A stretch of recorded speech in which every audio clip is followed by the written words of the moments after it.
여러분, 믿음을 강조하는 이 바울이 제일 처음 썼던 것으로 알려진 책이 우리가 오늘 펼친 이 갈라디아서입니다. 그런데 이 갈라디아서는 바울의 주장이 그대로 녹아 있습니다. 다시 말하면 믿음으로 구원을 받는다 하는 믿음이 강조되고 있는 책이 바로 이 갈라디아서라는 것입니다. 사람이 의롭게 되는 것은 율법의 행위로 말미암음이 아니요 오직 예수 그리스도를 믿음으로 말미암는 줄 알므로, 이렇게 시작한 이 갈라디아서는 계속해서 마치 속사포를 쏘듯이 믿음을 강조하고 있습니다. 너희가 성령을 받은 것이 율법의 행위로서냐 혹은 듣고 믿음으로냐? 너희가 이같이 어리석으냐? 성령으로 시작하였다가 이제는 육체로 마치겠느냐? 너희에게 성령을 주시고 너희 가운데서 능력으로 행하시는 이의 일이 율법의 행위였으냐 혹은 듣고 믿음했으냐? 이렇게 바울 사도가 계속해서 도전적인 말을 던집니다. 질문을 던지는 것입니다. 한번 대답을 해보라는 말입니다. 그러면서 이 바울은 믿음의 사람 하나를 불러내고 있습니다. 아브라함입니다. 갈라디아서 3장 6절이죠. 아브라함이 하나님을 믿음에 그것을 그에게 의로 정하셨다 함과 같으니라. 함과 같으니라 라는 이 말은 바울이 어디선가로부터 이 말씀을 인용했다라는 뜻입니다. 그러면 바울이 지금 이 갈라디아서를 쓰면서 어디에서 이 말씀을 인용했을까요? 이 말씀이 어디에 나오는 말씀일까요? 창세기 15장 6절에 보시면 아브라함이 여호와를 믿으니 여호와께서 이를 그의 의로 여기시고, 그렇게 말씀합니다. 그러니까 지금 바울 사도가 갈라디아서를 쓰면서 창세기에 등장하고 있는 아브라함의 행적을 유심히 살피며 그 창세기의 말씀을 참고하고 있는 것을 우리가 확인할 수 있습니다. 그러면 창세기 15장 6절 이 말씀은 도대체 여러분 어떤 사건을 배경으로 하고 있습니까? 어느 날 하나님께서 아브라함에게 찾아오셨습니다. 그리고 이렇게 말씀하십니다. 아브라함아, 두려워하지 말아라. 나는 너의 방패다. 나는 너의 지극히 큰 상급이니라. 방패라는 말씀은 이해가 되었습니다. 왜냐하면 이 아브라함이 가나안 땅에서 그 가나안에 있는 연합군들과 전투를 벌였는데 그때 방패이신 하나님이 함께 하심으로 그가 이 가나안 땅의 여러 연합군들과 싸워서 승리를 했기 때문입니다. 하지만 지극히 큰 방패라는 이 말씀은 받아들이기가 어려웠습니다. 왜냐하면 여러분, 태의 열매가 하나님이 주시는 상급 아닙니까? 그런데 이 아브라함에게는 자식이 없었기 때문입니다. 그래서 아브라함은 이 하나님의 말씀 앞에 매우 퉁명스럽게 반응을 합니다. 전 자식이 없습니다. 몸종 엘리에셀, 이 늙은 몸종을 제 후계자로 삼아야 할 처지입니다. 그런데 무슨 내가 큰 상급을, 하나님이 큰 상급이란 말씀입니까? 하나님은 이런 아브라함을 다독이십니다. 아니야. 그 몸종이 너의 상속사가 아니야. 내 몸에서 날 자가 너의 상속자가 될 거야. 그러시면서 하나님이 이 아브라함의 손을 이끄셨다, 그렇게 성경은 말합니다. 아브라함을 이끌고 밖으로 나가셨습니다. 그리고 캄캄한 밤하늘을 바라보게 하셨습니다. 야, 아브라함아, 뭐가 보여? 저기 봐. 저 수많은 별들 좀 봐. 너 헤아릴 수 있니? 어떻게 저 별들을 헤아릴 수 있단 말입니까? 그렇지. 너의 자손들이 저 하늘의 별과 같이 헤아릴 수 없이 많아질 거야. 바로 그때에 하나님이 주신 말씀이 창세기 15장 6절입니다. 아브라함이 여호와를 믿었다. 여호와를 믿었다. 이게 무슨 말입니까? 하나님이 너의 자손들이 하늘의 별보다 더 많아질 것이다 라고 말씀하셨는데 그 말씀에 이어서 6절, 아브라함이 여호와를 믿었다. 저는 선뜻 받아들여지지가 않았습니다. 왜냐하면은 이 아브라함의 지난날의 행적들, 그리고 그의 이후의 행적들을 찬찬히 살펴보니 하나님의 말씀을 그가 믿었다라는 흔적을 찾아볼 수 없었기 때문입니다. 그래서 오늘 설교 제목을 이렇게 뽑았습니다. 아브라함 그가 과연 하나님을 믿었던가? 뽑아놓고 보아도 너무 제목이 도발적입니다. 그래서 제목을 무려 5개, 6개를 뽑아놓고 고민했습니다. 그런데 결국은 이것을 주보에 실기로 했습니다. 아브라함이 정말 하나님을 믿었던가? 옥목사 그게 무슨 말이냐? 믿음의 조상 하면은 아브라함 아닌가? 하나님이 성경에 하나님을 믿었다고 하지 않았던가? 그런데 무슨 제목이 하나님을 과연 그가 믿었던가? 이런 제목을 뽑을 수 있겠느냐? 아마 그렇게 생각하고 계시는 분들 있으리라고 생각합니다.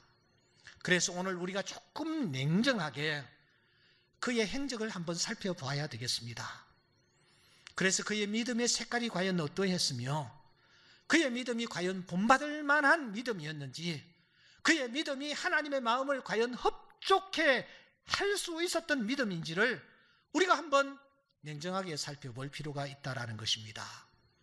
여러분 좀 집중해 주시기 바랍니다. 먼저 가나안과 관련한 그의 믿음입니다. 여러분이 아브라함의 원래 출생지는 어디였습니까?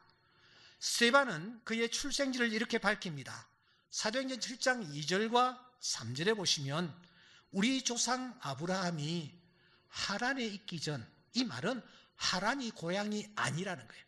하란이 있기 전 메소포타미아에 있을 때에 하나님이 그에게 말씀하셨다. 내 고향과 친척을 떠나 내가 내게 보일 땅으로 가라. 아브라함은 BC 2166년 메소포타미아에 있는 갈대아 우르라는 지방에서 태어났습니다. 하나님이 그에게 말씀하십니다. 야 아브라함아, 여기 머물지 말고 내가 내게 보일 땅으로 가라. 그러니까 보일 땅은 목적지입니다. 이 목적지를 하나님께서 알려주셨나요? 알려주시지 않았나요? 창세기 11장 3절에 보시면 이 아브라함이 가나안 땅으로 가고자 하더니 라고 말하고 있습니다. 가나안 땅이 목적지라는 사실을 알았다라는 것입니다. 그런데 이 아브라함은 가나안 땅으로 가지를 않았습니다. 하란에 이르러 거기에 거류했다라고 말합니다. 하나님께서 아브라함들어 너의 목적지는 가나안이야, 가나안으로 가라 말씀하셨습니다. 그런데 아브라함이 자리를 훌훌 틀고 일어나기는 했습니다만 그는 가나안으로 가지 않냐고 저 북쪽에 위치한 하란으로 향하여 나아갔습니다. 한간 미물에 불과했던 두 암소도 법궤를 실은 수레를 끌고, 여러분 어린 새끼들이 지금 엄마를 그렇게 애타게 부르고 있는데도 불구하고 베세메서라는 목적지를 향하여 이 두 암소가 곧장 나아갔습니다. 한간 미물이었던 암소 말입니다. 그런데 아브라함은 어떠했습니까? 아브라함은 분명히 하나님께서 저기 서쪽을 향하여 나아가라고 말씀하셨습니다. 그런데 이 아브라함은 아니었습니다. 아브라함은 갈대아 우르에서 저 북쪽을 향하여 올라갔습니다.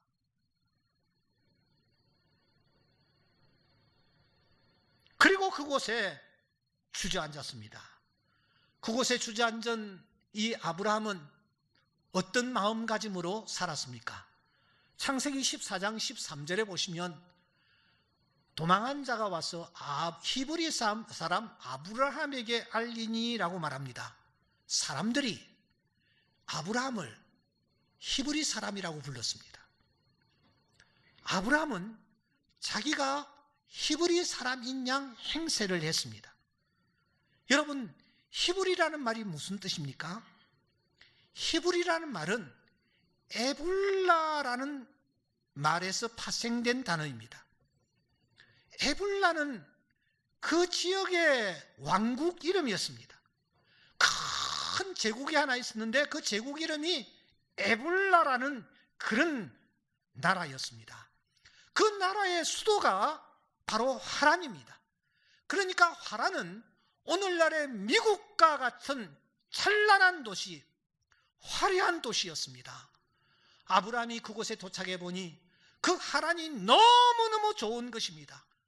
그래서 그는 하나님의 말씀도 잊어버리고 그 자리에 주저앉았습니다. 누구보다도 자기 자신을 에불라화했습니다. 일종의 신분 세탁이었습니다. 그래서 그는 아브라함은 그 에불라 왕국의 하란이라는 곳에 주저앉은 것입니다. 이런 아브라함을 사랑하는 여러분 어떻게 생각하십니까?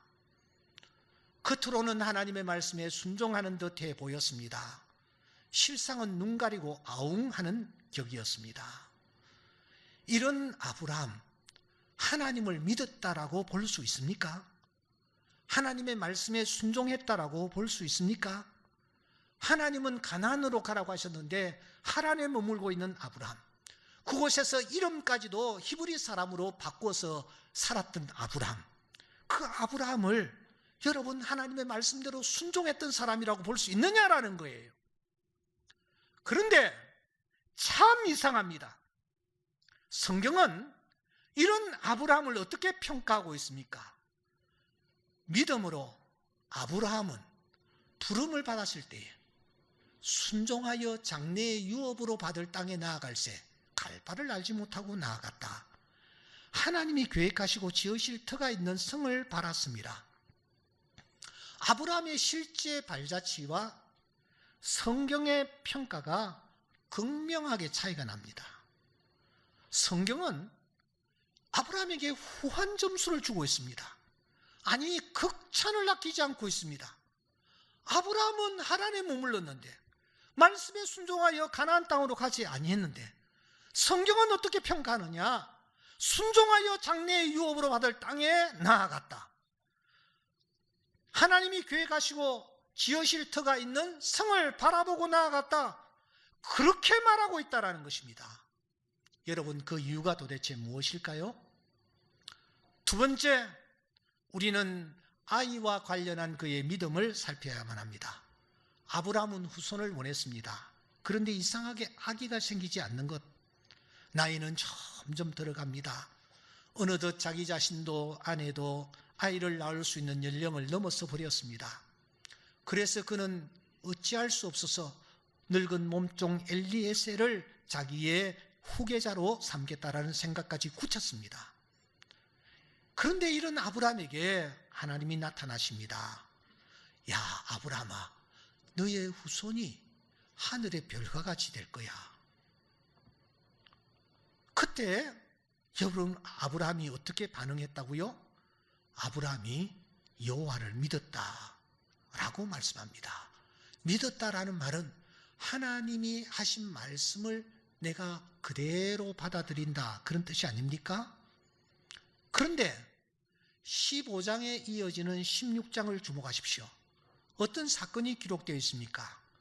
아브라함이 몸종 하갈을 자기의 침실로 받아들입니다. 그리고 그 몸종과 동침을 하여 자식을 얻습니다. 이스마엘입니다. 태어난 이스마엘 때문에 온 집안이 아수라장이 됩니다. 우리는 이런 아브라함을 놓고 다시 질문을 던지지 않을 수가 없습니다. 이런 행동을 한 아브라함이 과연 하나님을 믿었다고 할 수 있는가? 이런 행동이 정말 하나님을 믿는 믿음의 표현이라고 할 수가 있는가 하는 것입니다. 그런데 참 이상합니다. 성경은 이런 행동을 한 아브라함을 어떻게 평가하고 있습니까? 로마서 4장 18절에 보시면 아브라함이 바랄 수 없는 중에 바라고 믿었다. 19절, 그가 100세나 되어 자기 몸이 죽은 것 같고 사라의 태가 죽은 것 같음을 알고도 믿음이 약하여지지 아니했다. 아브라함을 놓고 아브라함이 실제 한 행동과 성경의 평가가 극명하게 차이가 납니다. 아브라함에게 후한 점수를 주고 있는 것을 우리가 볼 수가 있는 것입니다. 여러분, 그 이유가 또 무엇일까요? 우리가 이 사건을 어떻게 받아들여야 할까요? 이해하며 우리가 해석을 해야 할까요? 세 번째, 영광과 관련한 그의 믿음입니다. 아시는 대로 아브라함은 75세에 가나안 땅에 흘러 들어왔습니다. 그리고 그가 86세에 이스마엘을 낳았습니다. 그 후 세월이 흘러서 이 아브라함이 99세가 되었을 때에 하나님이 다시 나타나시죠. 그리고 마치 손가락으로 가르치듯이 말씀을 하십니다. 내가 그에게, 이 그가 누굽니까? 사라에게 복을 주어 그가 내게 아들을 낳아주게 하며 내가 그 사라에게 복을 주어 그를 여러 민족의 어머니가 되게 하리니 민족의 여러 왕이 그에게서 나리라. 하나님께서 지금 사라에게 말씀하십니다. 내가 사라에게 복을 주겠다. 사라가 아들을 낳아주게 될 것이다. 그 사라에게 복을 주어 사라가 여러 민족의 어머니가 되게 하겠다. 민족의 여러 왕이 사라에게서 날 것이다. 사라라는 이 대명사를 5번이나 연속하여 쓰시면서 사라가 아기를 낳을 것이라고 꼭 꼬집어서 말씀하십니다. 그 일이 언제 일어나느냐? 내년 이맘때에 일어날 것이라고까지 말씀하시는 것입니다. 이 말씀을 받은 아브라함이 어떻게 반응을 합니까? 하나님 감사합니다. 아멘입니다. 드디어 주시는군요. 그렇게 아브라함이 반응을 했습니까? 천만의 말씀입니다. 17장 17절에 보니 이 말씀 앞에 아브라함이 엎드려 웃으며, 이 말은 이런 뜻입니다. 배를 잡고 이렇게 고개를 숙여서 웃었다. 이 웃음이 여러분 믿음의 웃음입니까?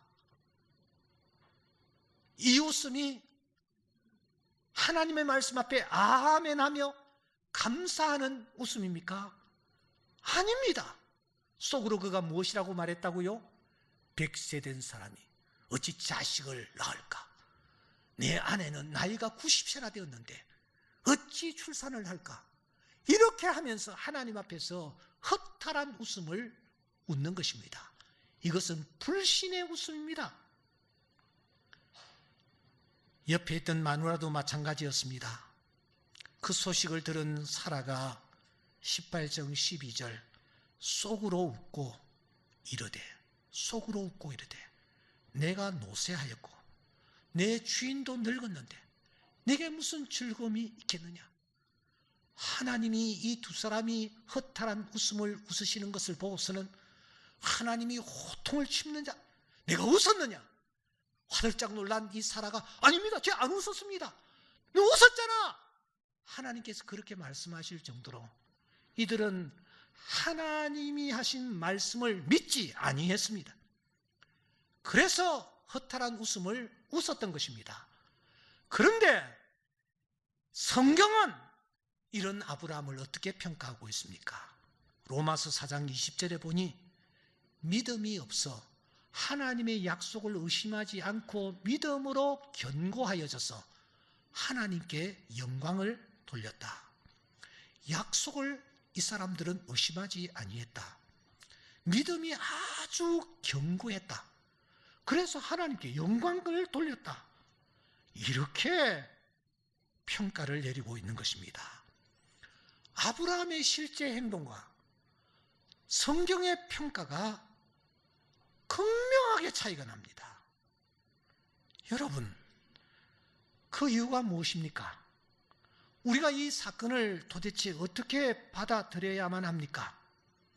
아브라함은 가야 할 곳을 분명히 지시받았습니다. 그럼에도 불구하고 가지 않냐고 중간에 주저앉았습니다. 아브라함은 자식을 주시겠다고 분명히 약속했는데도 불구하고 이를 기다리지 못하고 몸종을 통해서 이스마엘을 낳아버렸습니다.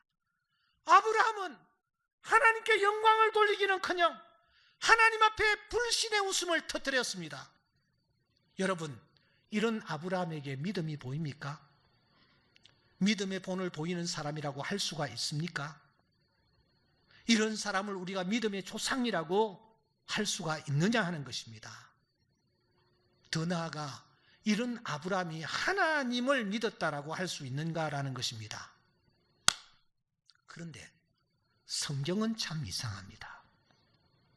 그가 믿음으로 나아갔다, 그렇게 평가를 내립니다.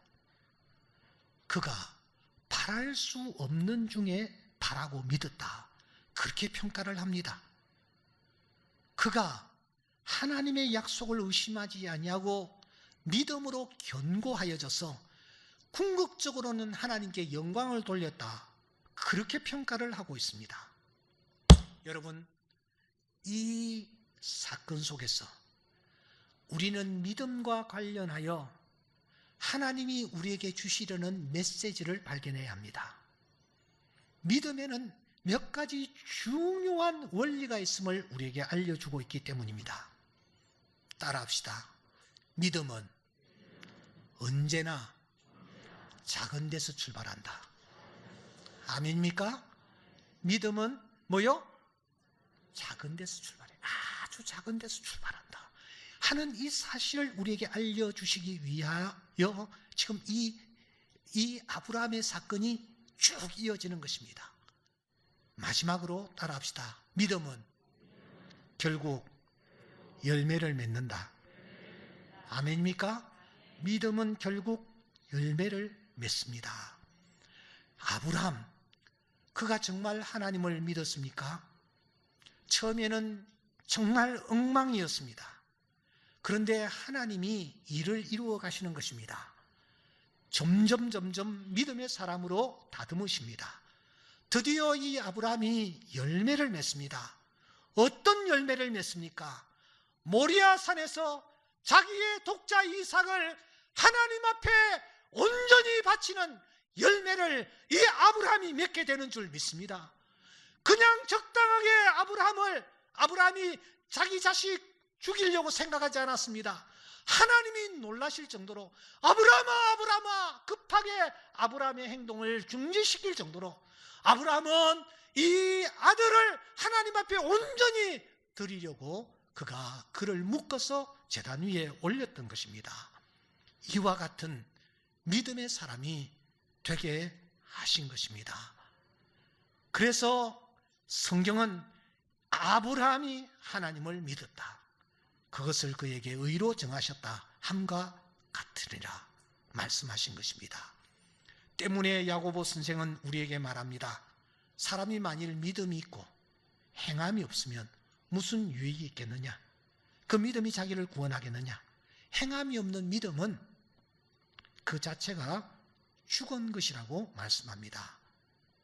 그러면서 이 야고보 선생이 아브라함을 불러내는 것입니다. 성경에 이른바 아브라함이 하나님을 믿으니 이것을 의로 여기셨다라는 말씀이 이루어졌고 그는 하나님의 버시라 칭함을 받았나니 이로 보건대 사람이 행함으로 의롭다 하심을 받고 믿음으로만은 아니니라. 여러분, 믿음을 강조했던 바울도 아브라함을 불러내고 행함을 강조했던 야고보도 아브라함을 불러내는 것입니다. 믿음과 행함이 하나라는 것입니다. 이것은 동전의 양면과 같습니다. 믿음이 있으면 행함이 뒤따릅니다. 행함을 볼 때에 그 사람의 믿음이 확정되는 것입니다. 하나님은 이 아브라함 마음속에 겨자씨만한 믿음을 넣어주셨습니다. 그리고 자라게 하십니다. 그리고 결국은 열매를 맺게 하셨습니다. 사랑하는 성도 여러분, 이 하나님이 나의 하나님이심을 믿습니다. 하나님은 언제나 우리를 향하여 긍정적이십니다. 내가 가지고 있는 믿음이 비록 작을지라도 이 믿음을 점점 키워가시는 분이 계시니 그분이 하나님이심을 믿습니다. 그래서 바울 사도는 오늘 성경 9절에서 이렇게 마무리를 하는 것입니다.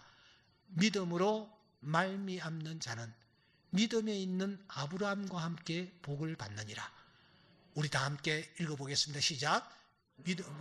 믿음으로 말미암는 자는 믿음에 있는 아브라함께 복을 받느니라. 할렐루야.